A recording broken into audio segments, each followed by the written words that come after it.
எல்லாருக்கும் நமஸ்காரம். நான் நாமகிரி சௌந்தரராஜன். நீங்கள் இன்றைக்கி காரடியா நோன்பு நிறைய பேர் கொண்டாடிட்டுருப்பீங்க. இப்போ ஓரடையும் உருகாத வெண்ணையும் நான் உனக்கு தருவேன், ஒரு கணம் பிரியாத கணவரை நீ எனக்குத்தான் வேண்டிகிட்ருப்பீங்க. எல்லாருக்கும் நல்லதாகட்டும். எல்லாரும் நல்ல தீர்க்க சுமங்கலியாக நல்ல நீண்ட ஆயுளோட ஆரோக்கியத்தோடு எல்லோரும் இருக்கணும் அப்படின்னு வேண்டிக்கிறேன். அப்புறம் இன்றைக்கி ஒரு சின்ன டிப்ஸ் சொல்லலான்னு,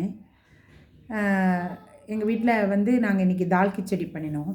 அது எப்படின்னா ரொம்ப ஈஸியாக இருந்தது, ரொம்ப டேஸ்டியாக இருந்தது.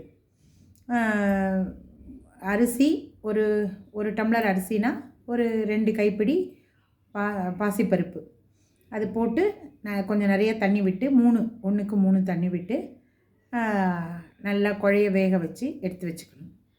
அதுக்கு தாளிப்பு கொடுக்கறதுக்கு பச்சை மிளகாய், கருவேப்பிலை, கொஞ்சோண்டு இஞ்சி துருவல், சீரகம், அதை ஒரு நெய் எண்ணெய் கலந்து போட்டுட்டு அதில் நல்லா தாளிச்சிட்டு, அதுக்கப்புறம் உங்களுக்கு வெங்காயம் போட்டு பிடிக்கிறதுனா வெங்காயம் பொடி பொடியாக நறுக்கி வெங்காயத்தையும் போட்டுட்டு, இன்றைக்கி நாங்கள் ஒரு ஆல்ட்ரேஷன் பண்ணோம். என்னென்னா பன்னீரும் பட்டாணி போட்டு ஒரு கறி புர்ஜி மாதிரி பண்ணியிருந்தாங்க.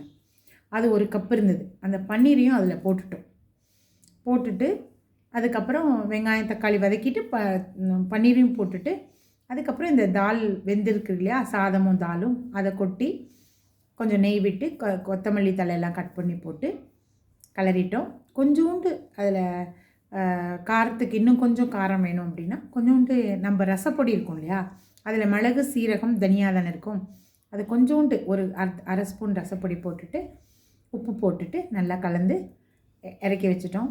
ரொம்ப நல்லா இருந்தது. நீங்கள் இந்த மாதிரி பண்ணி பாருங்கள். தேங்க்யூ.